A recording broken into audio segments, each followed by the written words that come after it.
নমস্কাৰ মোৰ অন্য এটা মিনি ব্লগলৈ সকলোকে স্বাগতম জনাইছোঁ আৰু আজি বহু দিনৰ পিছত ৰেডি ফৰ স্কুল টিচাৰ সিৰিজৰ এটা ভিডিঅ' আপোনালোকলৈ বুলি আগবঢ়াইছোঁ আৰু আপোনালোকে মৰম দিব বুলি আশা থাকিল। এয়া দেখিছে নহয় ৰাতিপুৱা এটা চৰাই সদায় 4:45 মান বজাত আহি খিৰিকী গ্লাছত পুৰা টোপৰ মাৰে, যিটো মোৰ একদম এলাৰ্ম ক্লকৰ নিচিনা হৈছে আৰু সেইটো শব্দত মই সদায় সাৰ পাই যাওঁ।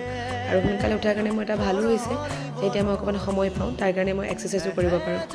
আৰু আজি যিটো অকণমান গৰম পৰিছে গতিকে মই এই শাড়ীখনকে পিন্ধি লৈছোঁ। আৰু আপোনালোকে বাৰু নেটফ্লিক্সত দেশী ব্লিংকখন চালেনে, যিখন বহুত চৰ্চাত আছে, গতিকে মই চাই ভালো লাগিলে। আমি যিহেতু ৰিয়েলিটিত ভাবোঁ আৰু বহুত ধনী মানুহ বহুত সুখত থাকে, বহুত তেওঁলোকৰ মানে জীৱনটো আৰামৰ হয়, কিন্তু তেনেকুৱা নহয়। একচুৱেলি যিমান আপোনাক মেটেৰিয়েলিষ্টিক বস্তুৰে মন ভৰাই নতুলক কিয়, মেণ্টেল পিচটো বহুত দৰকাৰ, যিটো আমি টকা পইচা দিও কিনিব নোৱাৰোঁ। আৰু এনেদৰে মই বিদ্যালয়লৈ ওলাই আহি সদায় পেপাৰখন চকু ফুৰাওঁ কিনো হৈছে আৰু তাকেই চাই লৈছোঁ। আৰু এয়া অটোখন আহি পাবহি এতিয়া, তাৰ কাৰণে ওলাই লৈছোঁ। ইয়াত আহি পাইছে, মাতিছে, গতিকে দৌৰিকৈ গৈছোঁ আৰু আজিলৈ আহিছোঁ তেন্তে, বাই।